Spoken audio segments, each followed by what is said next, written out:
చిన్నపిల్లలారా, ఇది కడవరి ఘడియ. క్రీస్తు విరోధి వచ్చుచున్నాడని మీరు విన్నారు కదా.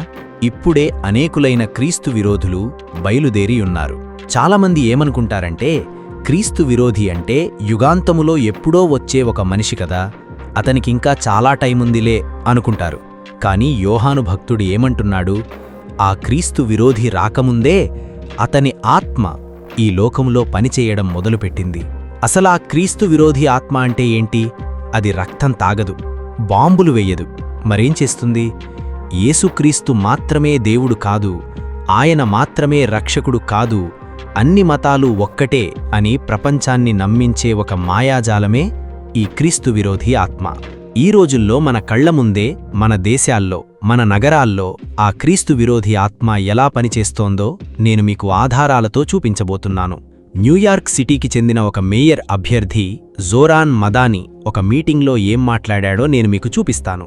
అది వినడానికి చాలా మృదువుగా, చాలా అందంగా, అందరినీ కలుపుకుపోయేలా ఉంటుంది. కానీ దాని వెనుక దాగి ఉన్న క్రీస్తు విరోధి ఆత్మను ఈరోజు మనం బట్టబయలు చేద్దాం. ఆ మీటింగ్లో ఆ రాజకీయ నాయకుడు ఏమన్నాడో తెలుసా? నేను చర్చిలకు వెళ్ళాను, మసీదులకు వెళ్ళాను, గుడులకు వెళ్ళాను.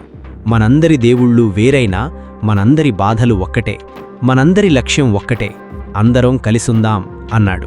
వినడానికి ఎంత అద్భుతంగా ఉంది కదా. అవును, క్రైస్తవులు, హిందువులు, ముస్లింలు అందరూ పేదరికానికి వ్యతిరేకంగా పోరాడొచ్చు, అందరూ సమాజసేవ చేయొచ్చు. కానీ అసలు ప్రశ్నది కాదు. అసలు ప్రశ్న ఏంటంటే, వాళ్ళందరూ ఆరాధించేది ఒకే దేవుడా? వాళ్ళందరినీ రక్షించేది ఒకే దేవుడా? ఖచ్చితంగా కాదు. పరిశుద్ధాత్మ దేవుని బిడ్డల్లో ఎలా పనిచేస్తోందో, ఈ క్రీస్తు విరోధి ఆత్మ దేవుని సత్యాన్ని మార్చేవాళ్లలో అలా పనిచేస్తుంది. ఈ రోజుల్లో క్రైస్తవులు చాలా అమాయకంగా తయారయ్యారు. సాతాను వేస్తున్న అతిపెద్ద వలయేంటో తెలుసా? వన్ వరల్డ్ రిలీజియన్, అంటే ఒకే ప్రపంచ మతం. అమెరికాలోని కొన్ని పెద్ద పెద్ద మెగా చర్చిలలో ఏం జరుగుతోందో తెలుసా? వాళ్ల చర్చి మెంబర్స్కు యోగా నేర్పిస్తున్నారు.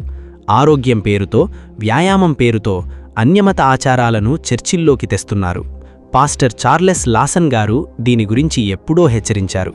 రిక్ వారెన్ అనే ఒక ఫేమస్ పాస్టర్ తన చర్చిలో ఒక హెల్త్ సెమినార్ పెట్టి డాక్టర్లను పిలిపించి కుండలినీ యోగా చేయించాడు.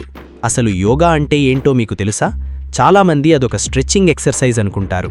కానీ యోగా అంటే సంస్కృతంలో యోక్ లేదా కలపడం అనర్థం. ఎవరితో కలపడం? హిందూ దేవతలతో మీ ఆత్మను కలపడం. అదొక వ్యాయామం కాదు, అదొక ఆధ్యాత్మిక ఆరాధన. ఆ యోగా భంగిమలన్నీ అన్యదేవతలను ఆహ్వానించే ముద్రలు. ఒకప్పుడు క్రైస్తవ సంఘాల్లో ఒక అన్యమత గురువును తీసుకువచ్చి కూర్చోబెడితే సంఘం తరిమికొట్టేది. కానీ ఈరోజు మనందరి దేవుడు ఒక్కడే కదా, అందరం కలిసి ప్రార్థన చేద్దాం, దేవుడు ఎవరికైనా ఒక్కడే అని క్రీస్తును ఇతర దేవతలతో సమానం చేస్తున్నారు. ఇదే క్రీస్తు విరోధి ఆత్మ. అసలీ ఒకే ప్రపంచ మతం అంటే one world religion blue print ఎలా ఉంటుందో తెలుసా? అది నీ చర్చిని మూసివేయమని అడగదు, నీ బైబిల్ని కాల్చేయమని చెప్పదు, నిన్ను ప్రార్థన మానుకోమని చెప్పదు. అది నీకు ఒకే ఒక్క కండిషన్ పెడుతుంది: నీ యేసుక్రీస్తును నువ్వు ఆరాధించుకో, కానీ ఆయన మాత్రమే దేవుడని చెప్పకు, ఆయనే గొప్ప దేవుడని చెప్పకు. యేసుక్రీస్తు కూడా మిగతా దేవతలలాగే ఒక దేవుడనుకో. ఏ దేవుణ్ణి మొక్కినా అంతా వెళ్లేది పరలోకానికే అని ఒప్పుకో. ఇదే సాతాను అసలు కుట్ర. క్రీస్తు విరోధి ఆత్మ అంటే యేసుక్రీస్తు పేరును చెరిపేయడం కాదు, యేసుక్రీస్తుకు ఉన్న ప్రత్యేకమైన స్థానాన్ని తీసివేయడం. ఈరోజు న్యూయార్క్ లాంటి నగరాల్లో జరుగుతున్నది ఇదే. మతాల మధ్య ఐక్యత అనే పేరుతో క్రీస్తు శిలువను, ఆయన రక్తాన్ని పక్కన పెడుతున్నారు.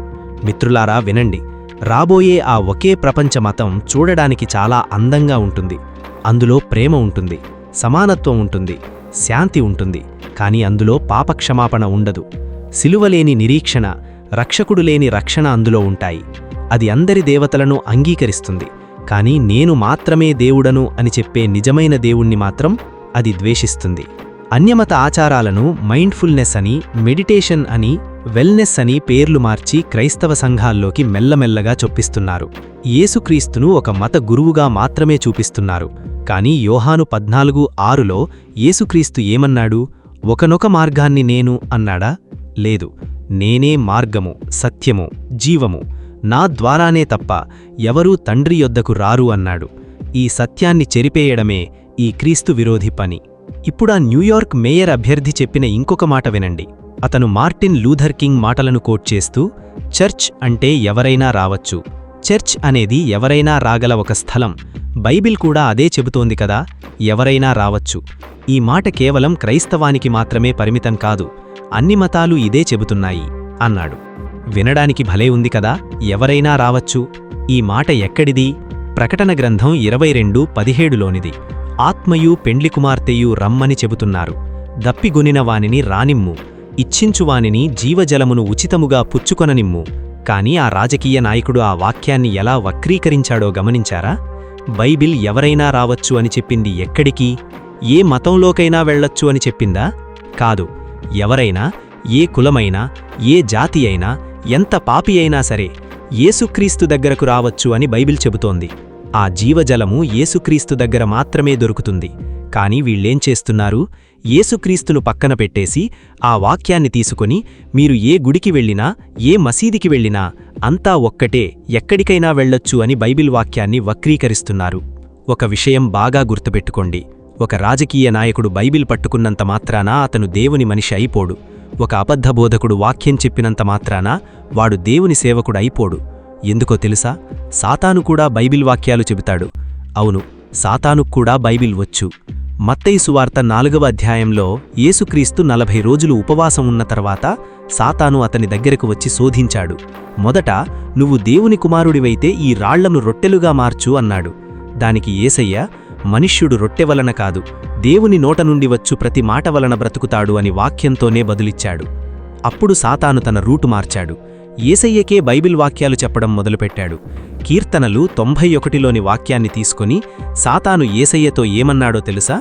నువ్వు దేవుని కుమారుడివైతే కిందకు దూకు, ఎందుకంటే నీ పాదములకు రాయి తగలకుండా దేవదూతలు నిన్ను పట్టుకుంటారు అని వ్రాయబడి ఉన్నది కదా అన్నాడు. ఆలోచించండి మిత్రులారా, అబద్ధాలకు తండ్రి అయిన సాతాను కూడా దేవుని కుమారుని ముందు నిలబడి వ్రాయబడియున్నది కదా అని బైబిల్ వాక్యాన్నే కోట్ చేశాడు. కాని ఆ వాక్యాన్ని వక్రీకరించి శోధించాడు. ఈ రోజుల్లో ఈ రాజకీయ నాయకులు, ఈ అబద్ధ బోధకులు చేస్తున్నది కూడా అదే. వాక్యం చెబుతారు, కాని అందులో క్రీస్తును పక్కన పెడతారు. నా ప్రియమైన సహోదరీ సహోదరుడా, ఈరోజు నేను ఈ మాటలు నిన్ను భయపెట్టడానికి చెప్పటం లేదు. ఈ లోకంలో క్రీస్తు విరోధి ఆత్మ ఇప్పటికే పనిచేస్తోంది. అన్ని మతాలు ఒక్కటేనని, అందరి దేవుళ్ళు ఒక్కరేనని నిన్ను నమ్మించడానికి సాతాను ప్రయత్నిస్తున్నాడు. కాని నువ్వు మోసపోవద్దు. క్రైస్తవులు, హిందువులు, ముస్లిములు అందరూ మంచి పనులు చెయ్యొచ్చు, హాస్పిటల్స్ కట్టచ్చు, పేదలకు సహాయం చెయ్యొచ్చు. కాని మనం ఆరాధించే దేవుడు ఒక్కరు కాదు. మన పాపాల కోసం సిలువలో రక్తం చిందించిన దేవుడు ఒక్క యేసుక్రీస్తు మాత్రమే. సమాధిని గెలిచి మృత్యుంజయుడై తిరిగి లేచిన దేవుడు ఒక్క యేసయ్య మాత్రమే. కడవరి ఘడియలు వచ్చేశాయి. సంఘం మెలకువగా ఉండాల్సిన సమయమిది. ఒకసారి నిన్ను నువ్వు పరీక్షించుకో. నీ విశ్వాసం దేనిమీద ఉంది? ఈ లోకపు మాటల మీద, లేక దేవుని వాక్యం మీద? రాబోయే ఆ క్రీస్తు విరోధికి, వాడి మోసాలకు నువ్వు బలి కాకూడదు అంటే నీ గుండెల్లో క్రీస్తు మాత్రమే రాజుగా ఉండాలి. ఈరోజు, ఇప్పుడే యేసుక్రీస్తుకు నీ హృదయాన్ని పూర్తిగా అప్పగించు. నాతో పాటు నీ గుండె మీద చెయ్యి వేసుకొని కన్నీటితో ఈ ప్రార్థన చెయ్యి. ప్రభువా, నా కోసం సిలువలో నీ రక్తాన్ని చిందించిన నిజమైన దేవుడవు నీవే అని నేను నమ్ముతున్నాను. ఈ లోకంలో పనిచేస్తున్న క్రీస్తు విరోధి ఆత్మల నుండి, అబద్ధ బోధల నుండి నన్ను కాపాడు. నీ వాక్యమనే సత్యంలో నన్ను నడిపించు. ఎన్ని కష్టాలు వచ్చినా, మనుషులు నన్ను ఎలా మోసం చెయ్యాలని చూసినా నేను నీ మార్గాన్ని విడిచిపెట్టకుండా నా విశ్వాసాన్ని స్థిరపరచు. నా గుండెల్లో నీ పరిశుద్ధాత్మను నింపు. నేను చనిపోయే వరకు నీకే నమ్మకంగా బ్రతుకుతాను ప్రభువా. యేసు నామంలో ప్రార్థిస్తున్నాను. ఆమేన్. నా ప్రియమైన బిడ్డలారా, ఈ సత్యాన్ని మీరు గ్రహించి యేసయ్యే ఏకైక రక్షకుడు అని మీరు బలంగా నమ్మితే వెంటనే కామెంట్స్లో యేసయ్యే నా ఏకైక రక్షకుడు అని టైప్ చెయ్యి. దేవుడు నీ విశ్వాసాన్ని కాపాడి రాబోయే ప్రతి మోసం నుండి నిన్ను తప్పించునుగాక. God bless you. Strength in grace. It's all about Jesus.